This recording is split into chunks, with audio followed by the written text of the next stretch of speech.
கர்த்தருடைய நல்ல நாமத்திற்கு மகிமையுண்டாகட்டும். ஆண்டவராகிய இயேசு கிறிஸ்து நேற்றும் இன்றும் என்றும் மாறாதவராய் மகிமை நிறைந்தவராய் இருக்கிறார்.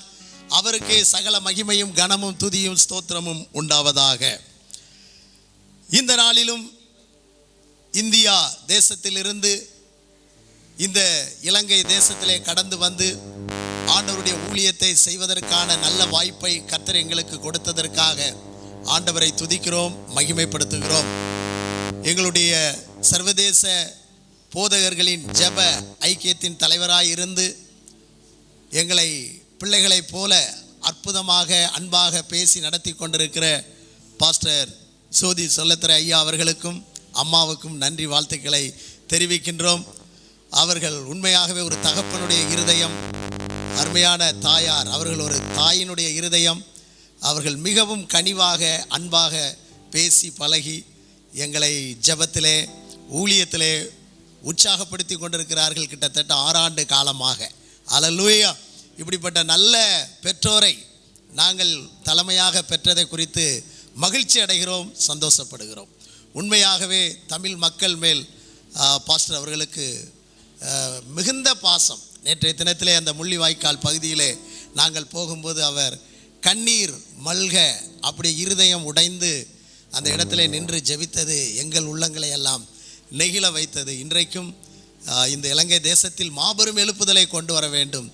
எப்படியாவது மறுபடியும் இந்த தேசம் ஒரு சுபிட்சத்தை, ஒரு மேன்மையை அடைய வேண்டும் என்ற தரிசனத்தோடு கூட இணைந்து நிறைந்து செயல்படுகிற அந்த தாசரோடு நாங்கள் இணைந்திருப்பது மகிழ்ச்சியாக கருதுகிறோம். அவரை மறுபடியும் இயேசுவின் நாமத்தில் வாழ்த்துகிறேன். மற்றும் எங்களோடு வந்திருக்கிற அருமையான பாஸ்டர் எஸ்ஐயா இடிமுழக்கம் ஏசையா அவர்களுக்காக, பாஸ்டர் ஜான்சன் அவர்களுக்காக, பாஸ்டர் சுரேஷ் அவர்களுக்காக வாழ்த்துக்களை தெரிவிக்கிறோம். அதேபோல் அன்பிற்குரிய பாஸ்டர் ஏகேஎஸ் ஸ்டீபன் ஐயா அவர்களுக்காக, மதிபாலா பாஸ்டர் அவர்களுக்காக, ஃபாதர் ஞானம் ஐயா அவர்களுக்காக, இளம் போதக ஃபாதருக்காக, மற்றும் இந்த ஸ்தல சபையின் போதகர்கள் மற்றும் இங்கே கடந்து வந்திருக்கிற மூத்த போதகர்கள், இந்த ஐக்கியத்தில் உள்ளவர்கள் எல்லாருக்கும் ஆண்டவராகிய இயேசு கிறிஸ்துவின் நாமத்தில் நன்றி வாழ்த்துக்களை தெரிவித்துக் கொள்கிறோம். கர்த்தர் நம்மை ஆசீர்வதிப்பாராக. அல்லேலூயா. கர்த்தருடைய நாமம் மகிமைப்படுவதாக. கடந்த நாட்களிலே ஆண்டவருடைய வார்த்தைகளை ஒவ்வொரு இடங்களிலும் அறிவிக்க கர்த்தர் நல்ல கிருபை தந்தார். இன்றைக்கும் ஒரு தலைப்பின் கீழே ஒரு 30 அல்லது 40 நிமிடங்களுக்குள்ளே சீக்கிரமாக ஷார்ட் அண்ட் ஸ்வீட்டாக சொல்லி முடிக்க வாஞ்சிக்கிறேன். ஏனென்றால் எனக்கு பின்னே ஒருவர் வருகிறார், அவர் என்னிலும் வல்லவர். ஆமென். ரைட். அதனால் கர்த்தருடைய நாமத்தை நாம் உயர்த்தலாம். அவர் யாருன்னு எனக்கு இன்னும் தெரியல. நீங்கள் அறியா ஒருவர் உங்கள் நடுவில் வருவார். அல்லேலூயா. ஐயா யாருன்னு சொல்லலை நான், அதனால் யாருன்னு தெரியவில்லை. ரைட், இருக்கட்டும். இது செய்தியின் தலைப்பு என்ன அப்படின்னு சொன்னால், ஊழியர்களாக இருக்கட்டும், விசுவாசிகளாக இருக்கட்டும், பின்மாற்றத்தால் நஷ்டமும் முன்னேற்றத்தால் லாபமும். இன்னைக்கு லாப நஷ்ட கணக்கை பற்றி பேச போகிறேன். அல்லேலூயா, ஸ்தோத்திரம்.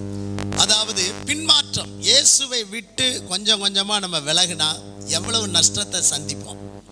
இயேசுவோடு இணைந்து இருந்து முன்னேறினால் என்னென்ன லாபம் நம்முடைய வாழ்க்கையில் வரப்போகுது அப்படிங்கிறத சுருக்கமான நேரத்தில் 5 விதமான நஷ்டங்கள், 5 விதமான லாபங்கள்.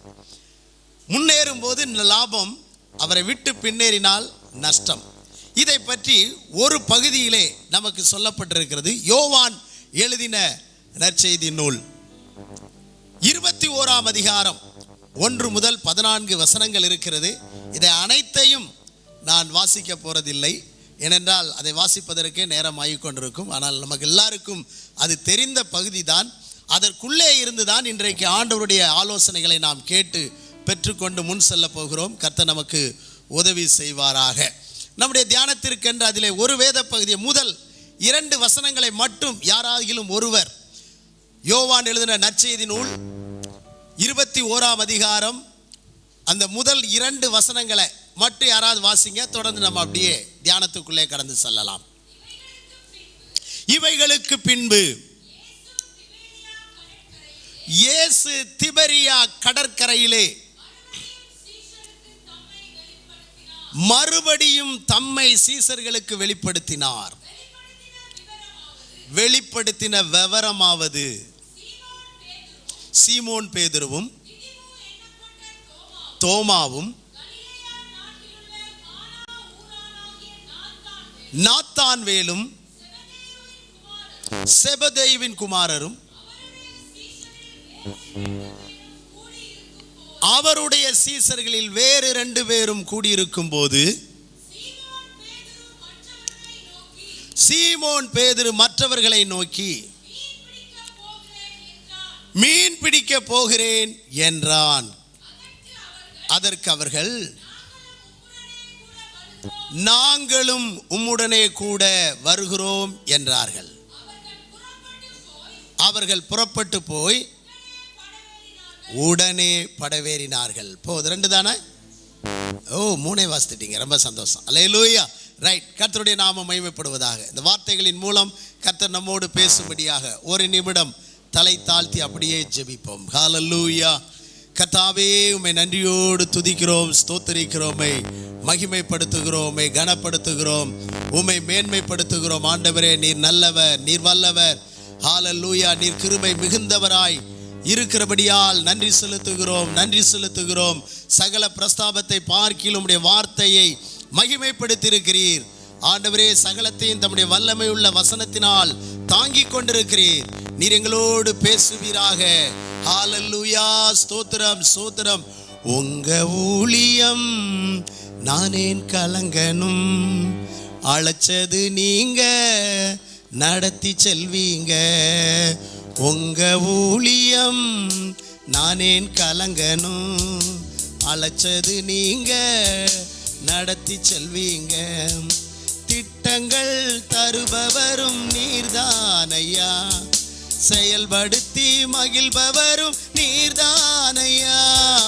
திட்டங்கள் நீர்தானையா, செயல்படுத்தி மகிழ்பவரும் நீர்தானையா.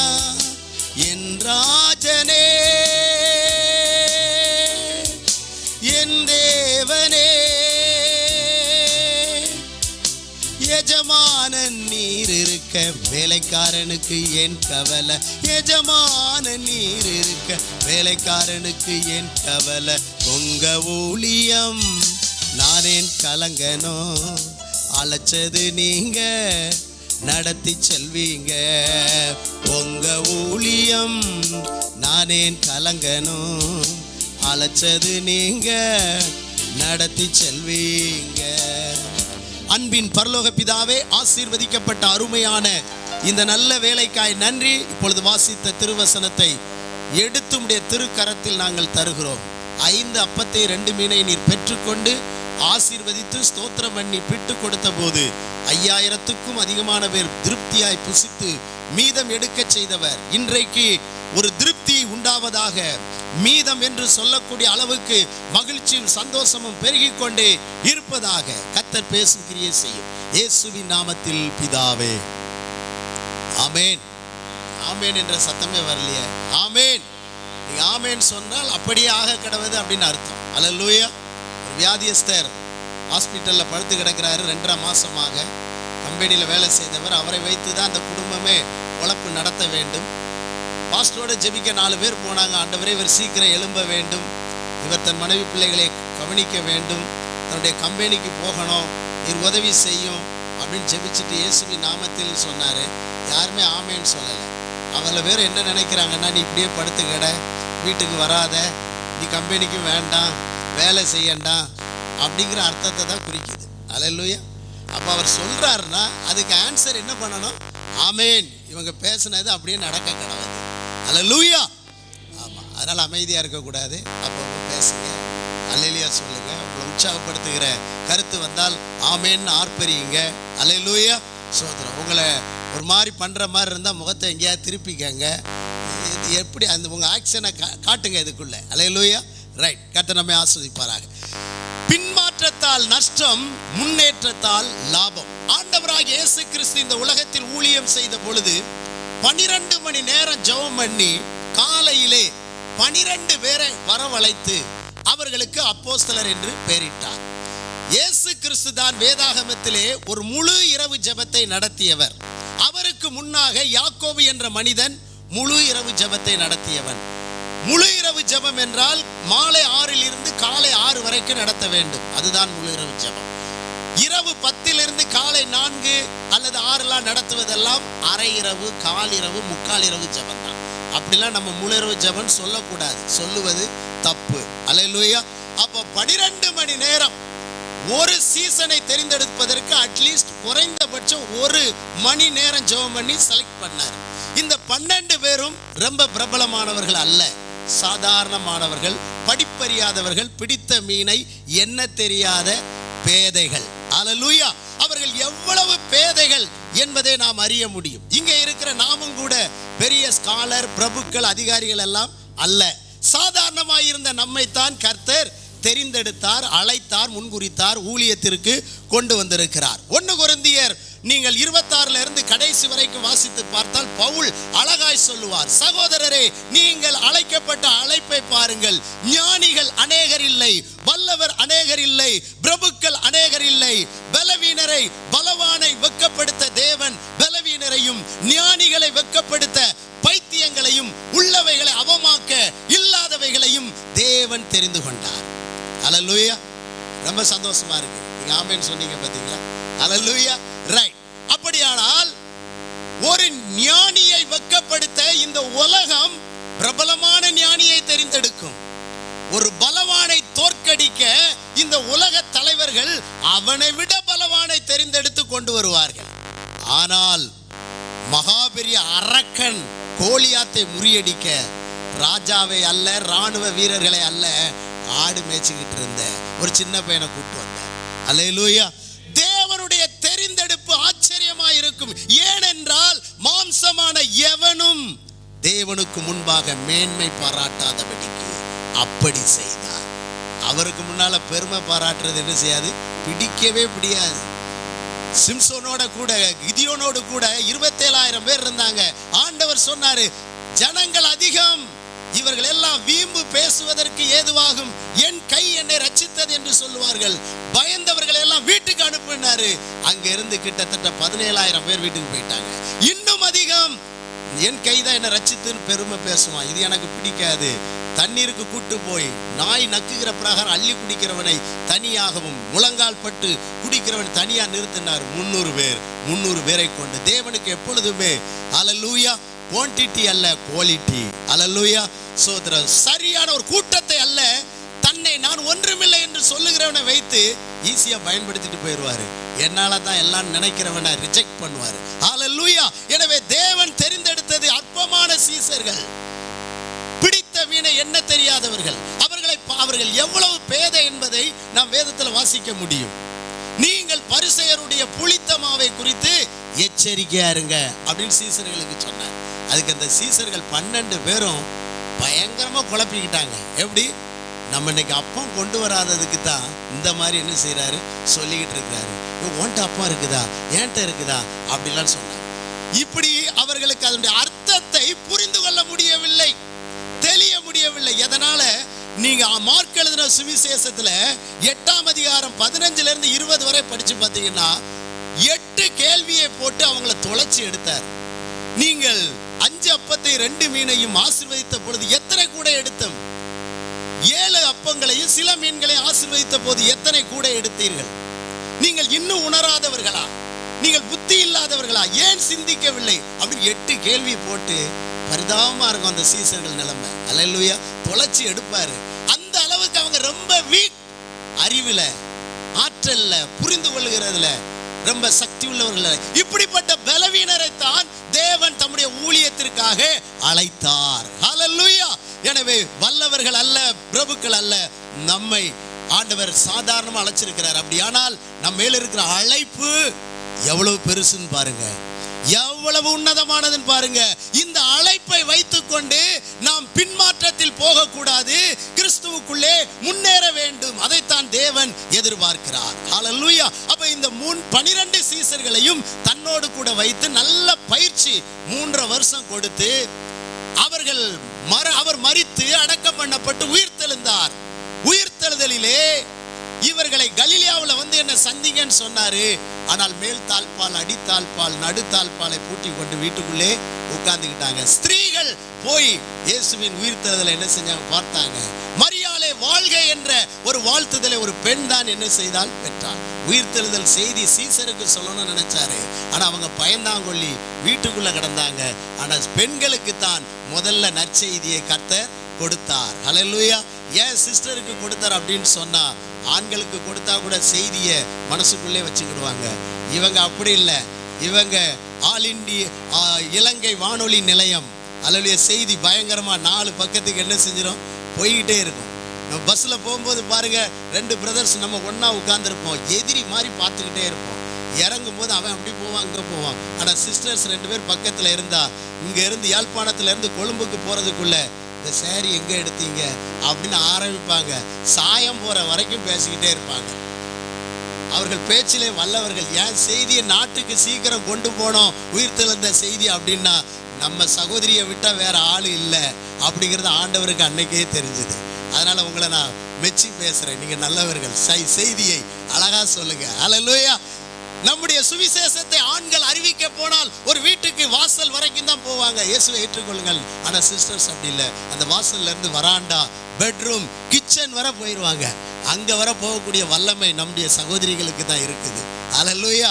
எனவே இவர்கள் மூலம் சுவிசேஷம் நாடுகளுக்குள்ளே ஊடுருவட்டும், தேசங்களுக்குள்ளே ஊடுருவட்டும், சபைகளுக்குள்ளே ஊடுருவட்டும். ஹல்லேலூயா. ரைட். அப்போ உயிர்த்தெழுந்த இயேசுவின் தரிசனத்தை முதலாவது சீசர்கள் பார்த்தாங்க. 8ஆம் நாள் ஒருத்தன் வரல. யாரு? தோமா. அவன் நம்பவே மாட்டேன்னு சொன்னான். அவனுக்காகவே ஸ்பெஷலா உள்ள போய் தோமாவே வான்னு சொல்லி கூப்பிட்டு அவனை தொட வைத்து காட்சி அளித்தார். இப்பொழுது 2 வாரம் உயிர்த்தெழுந்த இயேசு காட்சி அளித்த உடனே 3வது வாரம் வரவில்லை, 4வது வாரம் வரவில்லை. மூவேல் 28 நாளில் சோதரம் 32 மேல நாட்கள் ஆகிவிட்டது. 4 வாரம் ஆகிறது. இப்பொழுது சீசர்களுக்குள்ளே ஒரு கேள்வி வந்துச்சு. அல்லேலூயா. என்ன இருக்கு? எல்லாருக்கும் வயர் இருக்குது. பணம் இல்லைன்னு சொன்னா, இயேசுநாதரோட 3 வருஷம் இருந்தாங்க, 3.5 வருஷம். நினைச்ச நேரம்லாம் சாப்பாட்டை பற்றி பிரச்சனையே இல்லை. இயேசு இல்லை. 2 முறை தரிசனம் தந்தார், 3ஆம் முறை வரவில்லை, அடுத்து வரவில்லை. இனி என்ன செய்வது என்று சொல்லி பேதுரு சொல்றான், நான் மீன் பிடிக்க போகிறேன். அல்லேலூயா. இவன் என்ன சொல்லணும்? நான் ஜெபம் பண்ண போறேன், ஊழியத்துக்கு போறேன், நான் உபவாசம் இருக்க போறேன், சபை கட்ட போறேன்னு சொல்ல வேண்டிய மனுஷன் நான் மீன் பிடிக்க போறேன் அப்படின்னு சொல்றான். எவ்வளவு பரிதாபமான நிலைமை பாருங்க. வாழ்க்கையின் சூழ்நிலையை பார்த்தா இனி கதை சரி வராது. இனி வாழ்க்கை எப்படி இருக்குமோ தெரியல. உயிர்த்தெழுந்த இயேசு அடுத்து காணவில்லை. இனி உழைச்சாதான் பொழப்பு நடத்தணும்னா உழைக்கணும், பிழைக்கணும்னா வேலை வேணும் அப்படின்னு சொல்லி இன்றைக்கு வேலைக்காக அவன் அழைப்பையும் அழைத்தவரையும் மறந்துவிட்டு உழைப்பையும் பிழைப்பையும் தெரிந்து கொண்டு அவன் விட்ட படகையும் விட்ட வலையையும் எடுத்துக்கொண்டு மீன் பிடிக்க போகிறேன்னு சொன்ன உடனே அவங்க கூட 6 பேரு, நாங்களும் உம்மோடு கூட வருகிறோம். அல்லேலூயா. அதுல 6 பேருக்கு கூட வெளிச்சம் இல்லை. இல்லை ஏசப்பா நம்ம இப்படி அழைச்சாரு, நம்ம அங்க போகலாமா அப்படிலாம் யோசிக்கல. நாங்களும் உம்மோடு கூட என்ன செய்கிறோம்? வருகிறோம். அல்லேலூயா. அப்படி 7 பேர் பின்மாற்றத்திலே தெபரியா கடலுக்கு போய்விட்டார். ஊழியத்தின் ஆரம்பத்திலே நிறைய பேருக்கு நமக்கு வைராக்கியம் இருந்தது. பணம் என்னடா பணம், ஜாதி என்ன ஜாதி, குலம் என்ன குலம், வேலை என்ன வேலை, ஊழியம் தான் முக்கியம் அப்படின்னு சொல்லி நம்ம போயிட்டே இருந்த அநேகர் இன்றைக்கு பணம் இல்லைன்னா ஒன்றும் பண்ண முடியாதுன்ட்டு உலகத்தையே பார்க்கிற சூழ்நிலை அதிகமா இருக்குது. அல்லேலூயா. அப்படி அல்ல. ஒரு நாட்களிலே நம் கையிலே பணம் இருக்காது, நல்ல கன்வென்ஷன் கூட்டங்களை நடத்துவோம். அல்லேலூயா. விசுவாசத்துல இன்றைக்கு பணம் இருக்கிறது, கூட்டம் நடத்த நமக்கு மனம் இல்லை. அல்லேலூயா. இப்படி சூழ்நிலைகள் மாறி இருக்கிறது. நீங்கள் அப்போஸ்தலர் நடபடிகள் 7ஆம் அதிகாரம் 39ஆம் வசனத்தை பார்த்தீர்கள் என்று சொன்னால், இஸ்ரவேலருடைய வாழ்க்கையை பின்மாற்றத்திற்கு ஒரு அடையாளத்தை பாருங்கள். கானானை நோக்கி ஜனங்களை கர்த்தர் அழைத்து கொண்டு வருகிறார். அவர்களோ இருதயத்தில் எகிப்துக்கு திரும்பினார்கள். அல்லேலூயா. சரீரம் வந்து போய்கிட்டே இருக்குது எங்க? கானானை நோக்கி. ஆனா மனசெல்லாம் எங்க போகுது? எகிப்து, வெள்ளரிக்காய், நைல் நதி, அந்த வாழ்க்கை, அந்த மச்சம். இன்றைக்கு அநேகர் ஊழியத்திலே வந்தாலும் கூட வீடு, வாசல், பிள்ளைகள் எதிர்காலம், நம்முடைய எதிர்காலம் அப்படின்னு சொல்லி பின்னாலே போய் கொண்டிருக்கிறோம். அல்லேலூயா. அப்படி பின்னாலே போய் கொண்டிருப்பதினால் வாழ்க்கையில் பல நஷ்டங்களை தான் நாம் சந்திக்க முடியும். ஆனால் நம்முடைய மனசும் மாமிசமும் ஒருங்கிணைந்து முன்னே போய் கொண்டிருப்போம் என்றால், நம்முடைய சிந்தனைகளும் செயல்பாடுகளும் முன்னே போய் கொண்டிருக்கும் என்று சொன்னால், மேலும் மேலும் அநேக ஆசீர்வாதங்களை நாம் பெற்றுக்கொள்வோம். அல்லேலூயா. ஆனால் இவர்கள் அழைத்தவரையும் அழைப்பையும் பிழைப்பையும் உழைப்பையும் இன்றைக்கு பின்பற்றி ஊழியத்திலே இவர்கள் விட்டு விட்டு பின்னோக்கி போகிறதை பார்க்கிறோம். அல்லேலூயா. உண்மையாய் அழைக்கப்பட்டவர்கள் பின்மாற்றம் வந்தாலும் உடனே உணர்ந்து முன்னேறுவார்கள். அல்லேலூயா. இன்னைக்கு ஊழியத்துல 3 நிலைகள் இருக்கிறது. ஊழியத்துக்கு இன்னைக்கு வர்றவங்க எதுக்காக வர்றாங்க அப்படின்னு சொன்னா, ஒன்று அழைப்பு, அழைப்பால வருவாங்க ஊழியத்துக்கு. ரெண்டாவது, அப்பா பாஸ்டரா இருப்பாரு, மகனுக்கு அழைப்பே இருக்காது, நுழைப்பு. அல்லேலூயா. மூன்றாவது, அங்கங்க வேலைகளை பார்த்தாங்க, ஒன்றும் வழி இல்லை, இப்போ பிழைப்பு, பிழைப்புக்காக வருவாங்க. ஒன்று அழைப்பு, ரெண்டாவது நுழைப்பு, மூன்றாவது பிழைப்பு. இதுல போனா பிழைப்பாது கிடைக்குமே அப்படின்னு வருவாங்க. எந்த லெவல்ல இன்னைக்கு வந்திருக்கிறாங்கன்னு தெரியல. உண்மையாக அழைக்கப்பட்டவர்கள் நுழைக்கப்படாமல் பிழைப்பு இல்லாமல் உண்மையே வருகிறவர்கள், அவர்கள் பின்மாற்றம் வந்தாலும் உணர்வார்கள், செயல்படுவார்கள். அல்லேலூயா. ரைட். இப்பொழுது நான் குறிப்புக்குள்ள வேகமா போக போறேன். முதல் குறிப்பு நீங்கள் வாசிக்கலாம், 21ஆம் அதிகாரம் 3ஆம் வசனத்தின் பின்பக்கம். 3ஆம் அதிகாரத்தின் பின்பக்கத்தை வாசிங்க. அந்த ராத்திரியிலே அவர்கள் ஒன்றும் பிடிக்கவில்லை. எல்லாரும் சத்தமா சொல்லுவோமா? அந்த ராத்திரியிலே ஒன்றும் பிடிக்கவில்லை. ஏன் பிடிக்கலங்க? எவ்வளவு வல்லவர், மீன் பிடிப்பதில் நல்லவர், கலைகளில் கற்றவர், சிறந்தவர் பேதுரு, இந்த இத்தனை பேருமே மீன் பிடிக்கக்கூடியவங்க தான், 7 பேரும். ஆனால் ஒருத்தரால் கூட ஒரு ஐர மீனை கூட பிடிக்க முடியல. அல்லேலூயா. ஒரு குட்டி மீனை கூட பிடிக்க முடியவில்லை. காரணம் என்ன பாருங்கள். அந்த ராத்திரி அழைப்பையும் தரிசனத்தையும் மறந்த ராத்திரி. 6 பேரை பின்மாற்றத்துக்கு அழைத்து கொண்டு போன ராத்திரி. விட்ட படவையும் விட்ட வலையையும் எடுத்த ராத்திரி. சுய பலனையும் சுய புத்தியையும் சார்ந்த ராத்திரி. அல்லேலூயா. பிடிக்காததுனால ராத்திரி மேல ஒருவேளை அவர்கள் குறை சொல்லியிருப்பாங்க. இன்னைக்கு அமாவாசை, அதனால மீன் எல்லாம் எங்கேயோ போயிட்டுது, அல்லது சூழ்நிலைகளை, அல்லது இவங்க தான் காரணம், இவங்க முகத்துல முழிச்சிட்டு வந்தேன், அதான் இன்னைக்கு ஒண்ணுமே நடக்கல, இன்னைக்கு பூனை வந்து குறுக்க விழுந்துட்டுது, அல்லது நாய் வந்துட்டு அதனால தான் கிடைக்கல, அப்படிலாம் சாக்கு போக்கு சொல்லுவதற்கு இல்லை. அவர்கள் அப்படி நினைத்திருக்கலாம். ஆனால் காரணம் என்ன என்பதை புரிய வேண்டும். இன்றைக்கு நம்முடைய வாழ்க்கையில ஆத்துமாக்களை பிடிக்க முடியவில்லை, சபையை கட்ட முடியவில்லை, வாழ்க்கையில முன்னேற முடியவில்லை என்று சொன்னால், நம் வாழ்க்கையில் என்ன பின்மாற்றம் இருக்கிறது என்பதை வேத வசனத்தின் வெளிச்சத்திலே நாம் கண்டுபிடிப்போம் என்று சொன்னால், நிச்சயமாகவே நமக்கு தேவன் அதை வெளிப்படுத்துவார். அல்லேலூயா. பின்மாற்றக்காரனுக்கு எந்த தரிசனமும் வராது. சவுல் பின்மாறி போனான், ஊரிமினாலாவது தும்மிமினாலாவது தீர்க்க தரிசனங்களினாலாவது கர்த்தர் அவனுக்கு மறு உத்தரவு அருளவில்லை. பின்மாற்றக்காரங்க பைபிளை வச்சு பைபிள் வாசிப்பாங்க, அதற்குள்ள இருந்து வெளிப்பாடு வராது. பின்மாற்றக்காரங்க ஆத்துமாதாயம் பண்ணுவாங்க, ஆத்துமா கிடைக்காது. பின்மாற்றக்காரங்க என்னெல்லாமோ பண்ணி பார்ப்பாங்க, செயலே இருக்காது.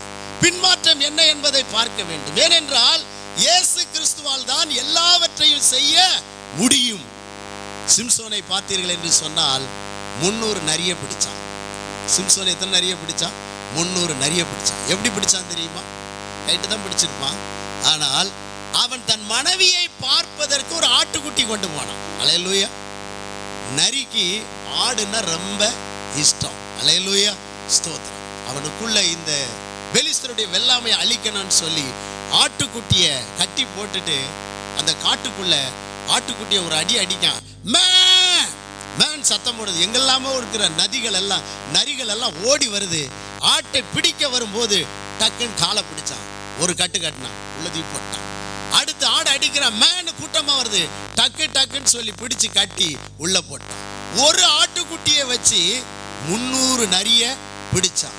இதோ உலகத்தின் பாவத்தை சுமந்து தீர்க்கிற தேவாட்டுக்குட்டி இவர்தான் என்று இயேசுவை யோவான் சானகன் சுட்டி காட்டினான். இயேசுவை அல்லாமல், என்னை அல்லாமல் உங்களால் ஒன்றும் செய்யக்கூடாது. இயேசுவை விட்டு விட்டு வலையையும் படகையும் தூக்கி கொண்டு போன போது ராவெல்லாம் போட்டு இழுத்து பார்த்தாங்க, ஒண்ணுமே அகப்படல. அல்லேலூயா. ஆதாரமானவரை, உதவியானவரை, பலனாய் இருக்கிறவரை எந்த அளவு சார்ந்து கொள்ளுகிறோமோ அந்த அளவுதான் நாம் ஆசீர்வாதத்தை பெற்றுக்கொள்ள முடியும் பிரியமானவர்களே. ஆகையினால் தான் 1 கொரிந்தியர் 3:7 வேதம் சொல்லுகிறது, நான் நட்டேன், அப்பொல்லோ நீர் பாய்ச்சினான், தேவனே விளைய செய்தார். நடுகிறவனாலும் அல்ல, நீர் பாய்ச்சிறவன் அல்ல, விளைய செய்கிற தேவனாலே. ரோமர் 6 நாம் வாசிக்கின்றோம், அங்கே பார்க்கும் பொழுது 9:16, விரும்புகிறவனாலும் அல்ல, ஓடுகிறவனாலும் அல்ல, இறங்குகிற தேவனாலே. அல்லேலூயா. என்னை அல்லாமல் உங்களால் ஒன்றும் செய்யக்கூடாது என்று யோவான் 15:5 சொன்னார். யாத்ரா பிரசங்கி 9:11 சொல்லுது, சூரியனுக்கு கீழே ஓடுகிறதற்கு சௌரியவான்களின் சௌரியமும், யுத்தம் செய்வதற்கு யுத்தவான்களின் யுத்தமும் யுத்த வீரமும் போதாது, இவர்களுக்கெல்லாம் தேவ செயலும் சமயமும் கிடைக்கணும். அல்லேலூயா. அப்ப தேவ செயலை பின்மாறி போகும்போது இழந்து விடுவோம். இதுதான் வாழ்க்கையில ஒன்றும் பிடிக்க முடியல, முதல் நஷ்டம். இரண்டாவது பார்த்தீர்கள் என்று சொன்னால் 21ஆம் அதிகாரம் 4ஆம் வசனத்தை வாசியுங்கள். இரண்டாவது நஷ்டம் என்ன? விடியற் காலமான போது இயேசு கரையிலே நின்றார். பாத்தீங்களா எவ்வளவு பரிதாபம் பாருங்க. விடிய கால ராத்திரி நிக்கல, பின்மாற்றம் போயிட்டா, கரையிலே நிற்கிறார். விடிய காலம் இயேசுவை இயேசுன்னு என்ன செய்யலையா? அறியலையா. காரணம் என்ன?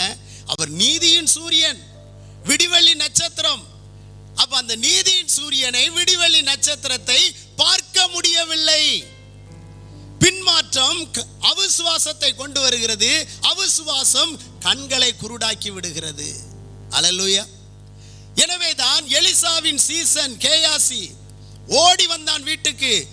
சீரியருடைய படை நம்முடைய மலைகள் மேலெல்லாம் வந்து நிற்கிறது, நம் வீட்டை சூழ்ந்து விட்டது என்று பயந்தான். வெளியே போனவன் அவர் ஒரு சின்ன ஜெபம் பண்ணார், ஆண்டவரே இவனுடைய கண்களை திறந்தருளும். திறந்த போது எலிசாவை சுற்றிலும் அக்கினிமயமான குதிரைகளும் ரதங்களும் இருப்பதை பார்த்தான். அல்லேலூயா. அப்ப கண் திறக்கப்பட்டவன் மகிமையான தரிசனத்தையே காண முடியும். கண் திறக்கப்பட்டவன் இயேசு பக்கத்தில் நிற்கிறத பார்க்க முடியும், இயேசுவின் நடத்துதலை உணர முடியும், இயேசுவினுடைய போஷித்தலை உணர முடியும், இயேசு பேசுவதை கேட்க முடியும். ஆனால் டோட்டலி இவர்கள் பின்வாங்கி போனதினால் இயேசுவே நின்றால் கூட அவங்களுக்கு இயேசுன்னு என்ன செய்யல, தெரியல. என்ன பரிதாபம் பார்த்தீங்களா? பின்மாற்றம். இயேசு உங்க பக்கத்தில் அப்படி டச் பண்ணிட்டு போனா கூட உங்களுக்கு தெரியாது. அல்லேலூயா. அப்போ வாழ்க்கையில பின்மாறி போய் விடக்கூடாது. 120 வயசான மோசே, அவன் கண் மங்களாகவில்லை, பலன் குறுகி போகவில்லை. ஆண்டவரோடே இருந்தான், நெருங்கி இருந்தான், முகமுகமா பேசிக்கிட்டு இருந்தான். அதனால அவன் கண் எப்பொழுதுமே பார்வையா இருந்தது. 120 வயசுல கூட கிழிஞ்சு போன வஸ்திரத்தை தைக்கக்கூடிய அந்த ஊசியில கண்ணை கோர்ப்பான், ஊசியை கோர்ப்பான். நம்ம கண்ணாடி போட்டா கூட ஊசியை கோர்க்க மாட்டோம், நூலை கோர்க்க மாட்டோம், வேற பக்கத்துல கோர்த்துக்கிட்டு இருப்போம். அவனுக்கு அவ்வளவு பார்வை. இன்னும் கூட அவன் 120 வருஷம் வாழலாம், ஆனால் கர்த்தர் போதும் அவன் வயசு அப்படின்னாரு. அல்லேலூயா. பிரியமானவர்களே, தேவனோடு இருக்கிறவர்கள், ஆவியினால் நடத்தப்படுகிறவர்கள் தரிசனம் காண்பார்கள். பழுத்த பழம் சிமியோன், லூக்கா 2ஆம் அதிகாரத்தில் பார்க்கிறோம், நீ கர்த்தராகிய கிறிஸ்துவை காணும் முன்னே மரிக்க மாட்டாயின்னு தீர்க்க தரிசனம் சொல்லி இருந்தது. அவன் மேல ஆவியானவர் இருந்தாராம், ஆவியானவராலே நடத்தப்பட்டானா, ஆவியானவர் அவனை ஏவி கொண்டு போனாராம்.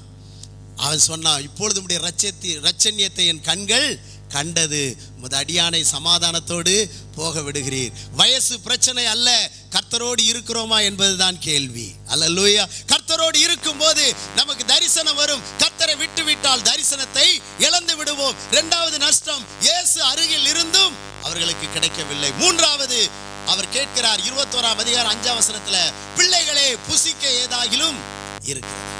ஒரு அப்பாவா வந்து கேட்கிறார், பிள்ளைகளே புசிக்க ஏதாவது இருக்குதாப்பா அப்படின்னு கேட்கிறார். பசியோட வந்து கேட்கிறார் உயிர் தெழுந்த இயேசு. அவங்க என்ன சொல்றாங்க எங்களிடத்தில்? அதற்கு அவர்கள் ஒன்றுமில்லை என்றார்கள். பின்மாற்றக்காரன்ட்ட ஒண்ணுமே இருக்காது. அல்லேலூயா, சோத்திரம். பின்மாறி போயிட்டா ஊழியத்துக்கு கொடுக்கணுமே, ஒன்றும் இல்லை பாஸ்டர், ஒன்றும் இல்லை, ஒன்றும் இல்லை, ஒன்றும் இல்லை, இல்லை இல்லை இல்லை, பின்மாறிட்டோம். ஆனால் இயேசுவோடு இவர்கள் இருந்த போது, அன்றைக்கு சமாரியா ஸ்ட்ரீட்ட பேசிக்கிட்டு இருக்கிறாரு, டிஃபன் பாக்ஸில் சாப்பாடு வாங்கிட்டு வந்துட்டாங்க. ஆண்டவரே சாப்பிட வாருன்னாங்க. அவர் சொன்னார், நீங்கள் அறியாத போஜனம் எனக்கு இருக்குன்னார். அல்லேலூயா. அடுத்தபடியாக இந்த 5000 பேருக்கு சாப்பாடு கொடுக்கணும்னு சொன்னார் இயேசு. அப்போ அவங்க சொன்னாங்க, ஆளுக்கு 200 பணம் எடுத்தால் கூட, அன்னைக்கு 200 பணம் எடுக்க பணம் இருந்துச்சு, ஏன்னா இயேசுவோட இருந்தாங்க. நான் உங்களை பணப்பையையும் ஜாமான் பையையும் இல்லாமல் அனுப்பிவிட்ட போது கெத்செமனே தோட்டத்தில் வந்து கேட்டாரு, ஏதாயிலும் உங்களுக்கு குறைவு இருந்ததா? ஒண்ணுமே குறையில்லை. அவரோட இருந்த எல்லாமே ஃபுல். அல்லேலூயா. எல்லாம் இருக்கும், எடுத்து எடுத்து கொடுக்கலாம். அவரை விட்டுட்டா ஒண்ணும் இல்லை. அதனால நான் என்ன நினைக்கிறேன்னு சொன்னா, இந்த பேதுரு ஒரு பாட்டு பாடியிருப்பான். என்ன பாட்டு தெரியுமா? வெறுமையான பாத்திரம் நான் வெறுத்து தள்ளாமலே, என் பானையில ஒண்ணுமே இல்லை ஆண்டவரே என்னை வெறுத்துறாதீன்னு இருப்பான். மற்ற சீசர்கள்லாம் என்ன பாடியிருப்பாங்க தெரியுமா? என்னில் வல்லமை பலனும் ஒன்றுமே இல்லை, அன்பின் ரட்சகா என்னோடீரும். அல்லேலூயா. என்னில் வல்லம் எதுவுமே ஆட்ட இல்லை. இப்படிதான் கஞ்ச பாட்டை பாடியிருப்பாரு பேதுரு. மற்றவங்க எல்லாரும் இந்த மாதிரி ஒரு பாட்டை பாடி கதையை என்ன செய்திருப்பாங்க? கொண்டு போயிருப்பாங்க. அப்பாவை விட்டுறக்கூடாது, அப்பாவோட ஒட்டிக்கிட்டு இருக்கு. அப்பாவை விட்ட அப்சலோம் கர்வாலி மரத்துல தொங்கிட்டு கிடந்தான். அப்பாவை விட்ட இளைய மகன் பன்றிக்கு போட தவிட சாப்பிட்டுக்கிட்டு இருந்தான். அப்பாவை விட்டா தவிடு கிடைக்காது. அல்லேலூயா. அப்போ தகப்பனோடு கூட நெருங்கின உறவு நமக்கு, ஐக்கியம், ஃபெல்லோஷிப், ரிலேஷன்ஷிப் நமக்கு வேண்டும். ஹல்லேலூயா. நாலாவது குறிப்பு என்னவென்று சொன்னால் 21:7 நஷ்டத்தை பாருங்க. நாலாவது நஷ்டம். ஏன்னா லாபத்தை நிறைய பேசணும், அதனால எனக்கு சீக்கிரமா முடிக்க போறேன். அல்லேலூயா. வாசிங்க. ஆதலால் இயேசுவுக்கு அன்பாயிருந்த சீசன் பேதுருவை பார்த்து அவர் கர்த்தர் என்றான். கேட்ட உடனே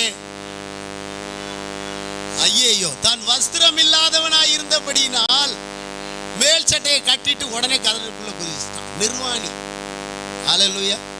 ஆண்டவரோட போகும்போது இயேசுவா எது இயேசுன்னே கண்டுபிடிக்க முடியல. சீசர் இயேசுவை போல ட்ரெஸ், இயேசுவை போல ஃபேஸ், இயேசுவை போல நடக்கை எல்லாமே நிறைவா இருந்துச்சு. இப்ப இயேசுவை விட்டுட்டு வந்தாங்க பாருங்க. எல்லாருக்கும் கூட கொஞ்சம் கொஞ்சம் வஸ்திரம் இருந்தா பேதுருவுக்கு கம்ப்ளீட்டா இல்லை. ஏதோ ஒரு சட்டை கிடந்திருக்கு, அதை தூக்கிட்டு அவன் கட்டிக்கிட்டு தண்ணிக்குள்ள போய் மறைஞ்சுக்கிட்டான். அல்லேலூயா.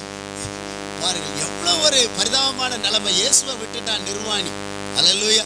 இந்த பேதுருவுக்கு எப்பொழுதுமே ஒரு வஸ்திர பிரச்சனை இருந்துகிட்டே இருக்குது. அதான் ரொம்ப கஷ்டமா இருக்கு. ஜெயில படுத்து கிடக்கிறாரு. தூதன் வந்துட்டாரு. ஒரு தட்டு, உன் வேட்டிய கட்டு, உன் பாதரட்சியை போடு, பின்னால வா அப்படின்னு. அது பிறகு வேட்டி கிட்டே கட்டிட்டு வந்துகிட்டு இருக்கிறான். இதே சுவிசேஷத்துல சொன்னார், உனக்கு முதிர் வயதா இருக்கும் போது உன் அறையை வேறொருவன் கட்டுவான். உனக்கு இஷ்டம் இல்ல, பெல்ட் எல்லாம் இன்னொருத்தன் தான் மாட்டி போட்டு மாட்டி கொண்டு போவான்.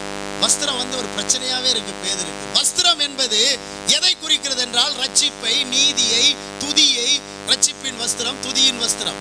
ஆமா, சரவணா ஸ்டோருக்கு போனா ரட்சிப்பின் வஸ்திரம் இருக்குன்னா ஆச்சரியப்படுவான். அது எங்கேயா இருக்கு? துதியின் சால்வையா எங்க இருக்குது அப்படின்னு சொல்லுவான். டெக்ஸ்டைல் இன்னைக்கு அந்த வஸ்திரம்லாம் இல்ல, பரலோக டெக்ஸ்டைல்ல தான் எல்லாமே இருக்கிறது. ஹல்லேலூயா.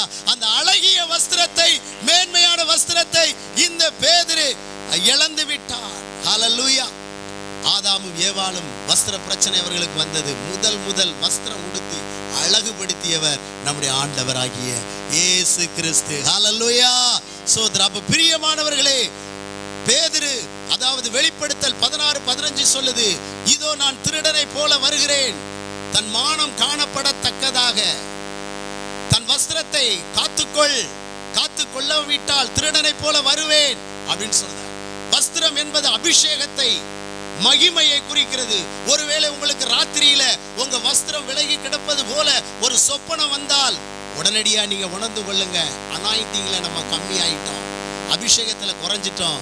உடனே உபவாசிக்கணும், ஜெபிக்கணும். அந்த அபிஷேகத்துல மறுபடியும் நிரம்பி வரும்போது அந்த வஸ்திரம் நமக்கு மீண்டும் கொடுக்கப்படுகிறதா இருக்கிறது. ஹல்லேலூயா. ஐந்தாவது குறிப்பை பார்த்தீர்கள் என்றால் யோவான் 21:8 சொல்லுது. வாசிங்க. மற்ற சீசர்கள், மற்ற 6 பேரும்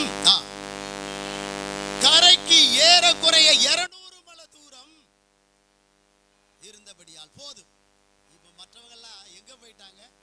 ரொம்ப தூரம் போயிட்டாங்க. இயேசுவை விட்டு, பேதுருவை விட்டு எல்லாமே ரொம்ப தூரம் போயிட்டாங்க. இது ஒரு பெரிய அல்லேலூயா. நம்ம சபைக்கு வராத விசுவாசிகளை சொல்லுவோம், சிஸ்டர் நீங்க ரொம்ப தூரம் போயிட்டீங்க இயேசுவை விட்டு. பிரதர் நீங்க ரொம்ப தூரம் போயிட்டீங்க, ரொம்ப நாள் பைபிள் வாசிக்கல, ஜெபம் பண்ணல, சபைக்கு வரலன்னா எங்க போயிட்டு இருக்காங்கன்னு அர்த்தம். ரொம்ப தூரம். உபவாசம் இல்ல, வாழ்க்கையில ஜெபம் இல்ல, ஊழியம் இல்ல, உற்சாகம் இல்ல அப்படின்னு சொன்னா ரொம்ப தூரம் நம்ம போய்கிட்டே இருக்கிறோம். அல்லேலூயா. சோதரன், இன்னைக்கு ரொம்ப தூரம் போறதுக்கு காரணம் என்ன? அல்லேலூயா. உலகத்தின் மேலே ஒரு எண்ணம் வருகிறதுனால நம்ம தூரமா போயிடும். இளையகுமாரன் பாருங்கள், அப்பா மேல பாசமே கிடையாது அவனுக்கு.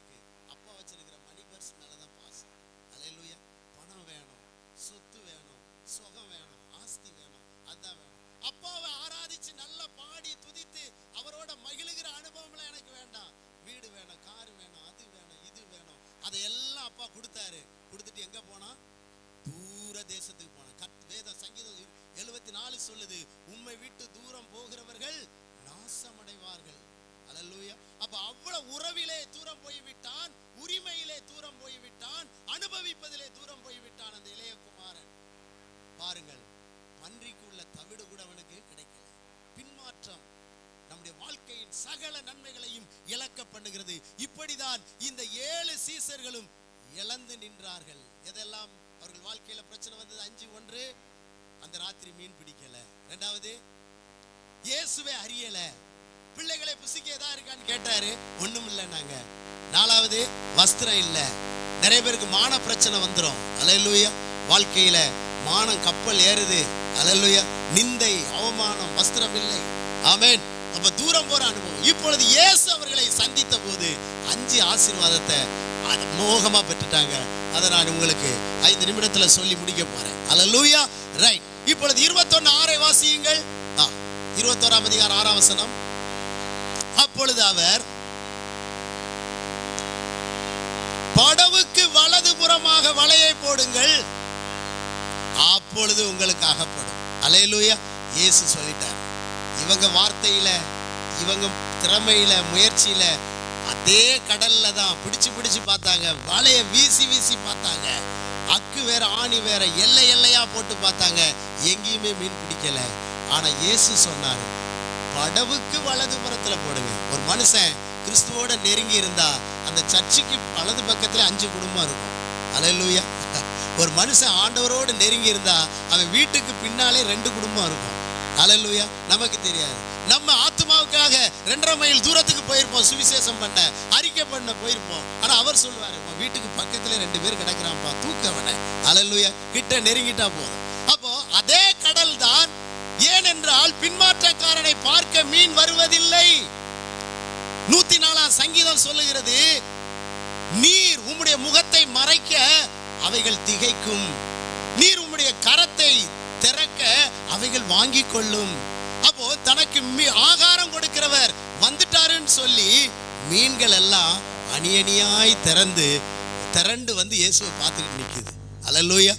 சபையில உங்களை பார்க்க யாரும் வரல, இயேசுவை பார்க்க தான் வர்றாங்க. அல்லேலூயா. உங்களை பார்த்து யாரும் ரட்சிக்கப்பட மாட்டாங்க. இயேசுவை பார்த்தால், இயேசுவை காட்டினால் ரட்சிக்கப்படுவார்கள். அப்ப இயேசுவை பார்க்க திரளான மீன்கள் வந்த போது, அல்லேலூயா, அங்கே வலைய போடுன்னு சொன்னாரு, அகப்படுன்னு சொன்னாரு. முதல் வார்த்தையே அகப்பட்டுச்சுது. அல்லேலூயா. கிட்டத்தட்ட 153 பெரிய மீன்கள் அதற்குள்ள அகப்பட்டுச்சுது. இது முதல் அற்புதம். 2வது பாருங்க, யோவான் 21:6 வாசிங்க. 2வது லாபம் என்ன? 2ஆம் லாபம் ஆசீர்வாதம்.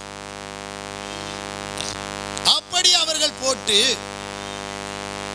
திரளான மீன்கள் அகப்பட்டதினால் அதை இழுக்க மாட்டாதிருந்தார்கள். அல்லேலூயா. இழுக்க மாட்டாதிருந்தார்கள். பாருங்க, இப்போ முடியாதது முடிந்தது. இப்போ இழுக்க முடியவில்லை, மீனை பிடிச்சு இழுக்க முடியல. ஆனாலும் அதே அதிகாரத்தில் நீங்க பார்த்தீங்கன்னு சொன்ன 9ஆம் வசனத்தில் நீங்கள் 7ஆம் வசனத்தை படிங்க. இல்ல, படவில் இருந்து கொண்டே இழுத்தார்கள்ங்கிற வசனத்தை வாசிங்க.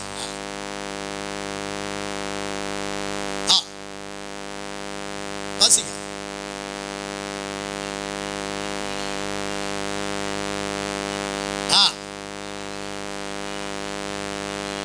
போதும். ஹல்லேலூயா. இழுக்க முடியாம இருந்தவங்க இப்போ ஆன்சர் சொல்லுது பாருங்க. படவில் இருந்து கொண்டே என்ன செய்தார்கள்? இழுத்தார்கள். தேவன் தந்த ஆசீர்வாதம் நமக்கு ரொம்ப பெருசா இருக்கும், ஊழியம் பெருசா இருக்கும், சபை பெருசா இருக்குது. எப்படி நம்ம இழுத்து கொண்டு போக முடியாதே, இந்த பொறுப்பை எப்படி நிறைவேற்றுவோம் முடியாதே, எப்படி இந்த இலங்கையை சந்திப்போம் முடியாதே, எப்படி இந்த சிறுவர்கள் ஊழியத்தை நிறைவேற்றுவோம் முடியாதே, அல்லது நமக்கு ஒரு தலைமைத்துவம் தந்து விட்டார், இதை எப்படி நாம் நிறைவேற்றி கொண்டு போக முடியாதே. ஆனால் ஆன்சர் சொல்லுது, படவில் இருந்து கொண்டு எழுந்தல்ல, உட்கார்ந்துகிட்டே இழுத்தாங்களாம். படவு எதை குறிக்கு தெரியுமா? விசுவாசத்தை.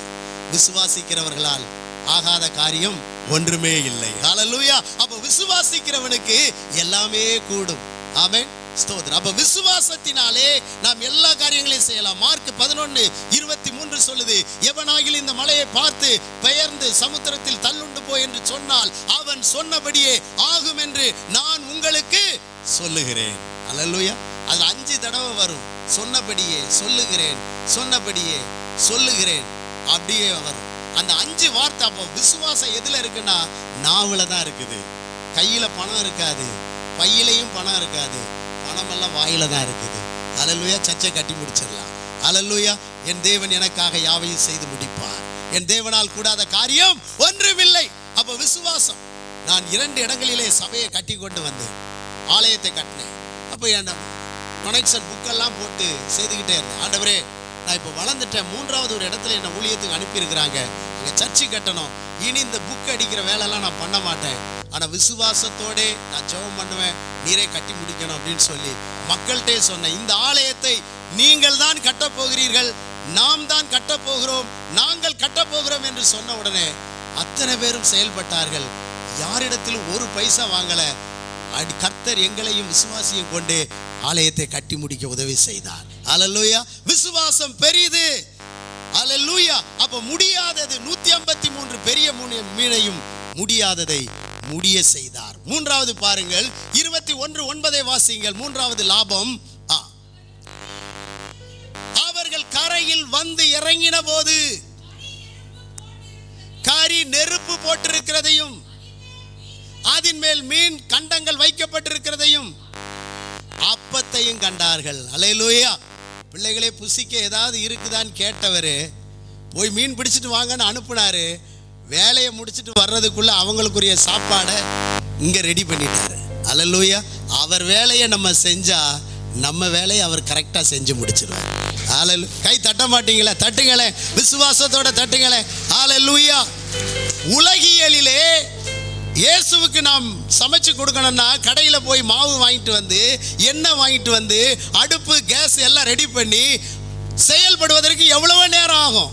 அவ்வளவு நேரத்தையும் இயேசு ஒரு சன பொழுதுல ரெடியாக்கி கொடுத்துட்டார். அவர் வேலையை நம்ம செஞ்சுக்கிட்டு இருந்தா நம்முடைய தேவையை அப்போ தேவன் சுட சுட ரெடி பண்ணி வைக்க, நம் சபையா, பிள்ளைகள் தேவையா, குடும்பமா, ஊழியமா, எல்லாவற்றையும் ஆயத்தப்படுத்தி வைக்கிற தேவன் இன்றைக்கு நமக்கு செய்ய வல்லவராயிருக்கிறார். ஏனென்றால் 1 கொரிந்தியர் 2:9 சொல்லுகிறது, அவரில் அன்பு கூறுகிறவர்களுக்கு ஆயத்தம் பண்ணினவைகளை மனுஷர் கண் காணவில்லை, காது கேட்கவில்லை, இதயத்தில் தோன்றவில்லை, நமக்கோ கர்த்தர் தம்முடைய ஆவியினாலே வெளிப்படுத்தினார்.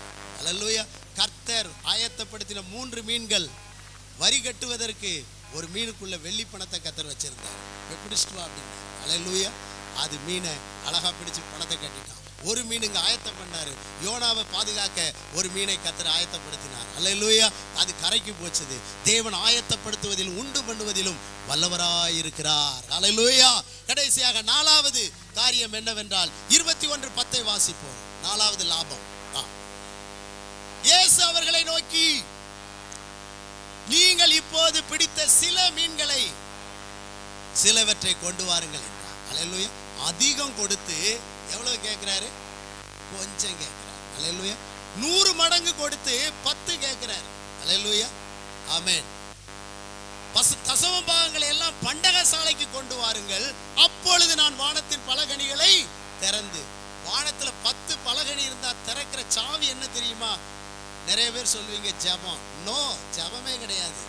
வானத்தை திறக்கிற சாவியே கவர்ல பணத்தை போட்டு பாஸ்டர் கையில கொடுத்த உடனே அங்க 10 கதவு டம டம டம டமன்னு திறக்கும்.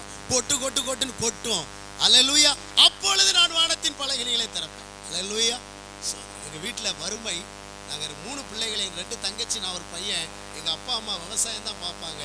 ஆனா தசம பாகம் செலுத்துவது, அந்த ஊர்ல கவர் கூட கிடையாது. வில்லேஜ்ல ஒரு நியூஸ் பேப்பர்ல அந்த தசம பாகத்தை வச்சு சுத்தி, நூல்ல சுத்தி அங்க கொண்டு சபையில வச்சிருவாங்க. ஆச்சரியமா இருக்கும். ஒரு டீ வாங்கினா நாங்க எல்லாருமே 5 பேர் குடிப்போம். திருவிருந்து குடிச்ச மாதிரி கொஞ்சம் கொஞ்சம் குடிச்சுக்கிறது. அவ்வளவு வறுமை. ஆனால் உண்மையா தசம பாகத்தை கொடுக்க ஆரம்பிச்சோம். வெயிலை கண்டு பனி உருகுவது போல, இருளை கண்டு வெளிச்சம் ஓடுவது போல வாழ்க்கையின் வறுமை எல்லாம் ஓடிவிட்டது. இன்றைக்கு 1000 டீ வாங்கி கொடுக்கக்கூடிய அளவுக்கு கர்த்தர் எங்களை மாற்றி விட்டார். கொடுக்க கொடுக்க அதற்கு ஏற்ற மாதிரி எங்களுடைய கொடுக்கிற தரத்தையும் உயர்த்தி கொண்டே இருக்கு. நான் ஒரு சபையில ஊழியம் செய்த அந்த ஐயா 15 வருஷமா 10 ரூபா தான் போடுவார். நான் கேட்டேன், என்னய்யா வருமானங்கள்லாம் உயர்ந்துட்டு நீங்க அதையே போட்டுக்கிட்டு இருக்கீங்களா அப்படின்னு. அவர் சொன்னாரு, இயேசு கிறிஸ்து நேற்றும் என்றும் என்றும் மாறாதவராய் இருக்கிறார். அந்த வசனத்தை சொல்லிட்டார். என்ன பண்ற? அப்போ வருமானமும் மாறாம 5 ரூபாயில இருந்தா என்ன ஆகும்? அல்லேலூயா. ரைட். அப்போ சில்லறையை நம்ம ஆண்டவருக்கு கொடுக்க கூடாது. சில்லறையெல்லாம் நிறைய பேர் நம்ம பெட்டியில கொண்டாந்து போட்டுருவாங்க. ஆனால் பணத்தெல்லாம் நம்ம அங்கே கொண்டு போவோம். இன்னைக்கு நாட்டில் ஏன் சில்லறை தட்டுப்பாடு வருது? கண்டக்டர் சொல்றான், ஒழுங்கா சில்லறை இருந்தால் வண்டியில ஏறு, இல்லைன்னா கீழே இறக்கி விட்டுருவேன் அடுத்த ஸ்டாப்ல. அவன் சில்லறை கேட்கான், ரேஷன் கடையில் சில்லறை கேட்கான், ரயில்வே ஸ்டேஷனில் சில்லறை கேட்கான். நம்ம பிள்ளை அங்கே போய் நோட்டை கொடுக்குறோம். காலையில் நீங்கள் எந்திரிச்சு போஸ்ட் மாஸ்டர்கிட்ட போய் சார் ஒரு 2 ரூபா ஸ்டாம்ப் கொடுங்கன்னு சொல்லி ஒரு 500 ரூபா தாளை கொடுங்க, என்னையா காலையில் என் கழுத்தா இருக்க வந்திருக்கிற அப்படின்னு சொல்லுவான், திட்டுவான். நோட்டை அப்போ நம்ம கொடுக்க வேண்டிய இடத்துல கொடுக்காம, அதை தான் விசுவாச பிரமாணம் ஒரு பாரம்பரிய சபையில் இருக்குது. செய்யத்தக்கதை செய்யாமல் செய்யத்தகாததை செய்து வந்தோம், ஆனாலும் ஆண்டவரே எங்களுக்கு சுகம் இல்லை. செய்யத்தக்கதை செஞ்சவனே சுகம் இல்லாமல் கிடக்கான். நீ செய்யத்தக்கதை செய்யாம செய்யத்தகாததை செஞ்ச நீ எப்படி சுகமா இருப்ப?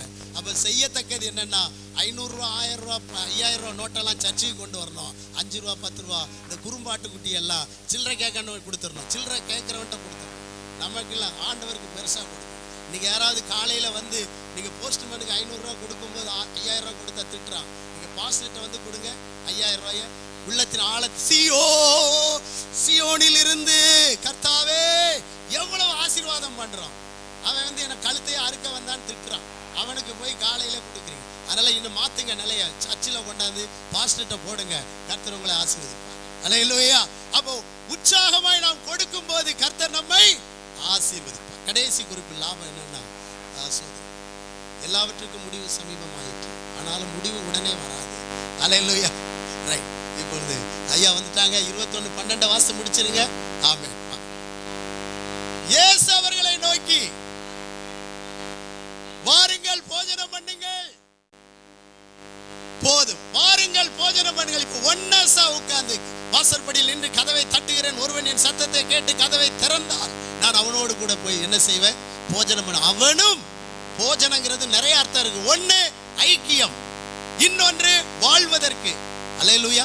நம்ம வாழணும் அப்படின்னு சொன்னா, பிழைக்கணும்னு சொன்ன போஜனம் அது இயேசு தர்ற போஜனம். பிதாக்கள் மன்னாவை புசித்தார்கள், செத்தார்கள். என்னை புசிக்கிறவன் செத்தாலும் பிழைப்பான், சாகாமலும் இருப்பான். அல்லேலூயா. எனவே அப்படிப்பட்ட 5 லாபத்தை பெற்றுக்கொண்டோம். எங்களை ஐயா வந்து அன்பாக நடத்தி கொண்டிருக்கிறார். அவருக்கு வாழ்த்துக்கள். கர்த்தர் நம்மை ஆசீர்வதிப்பார்.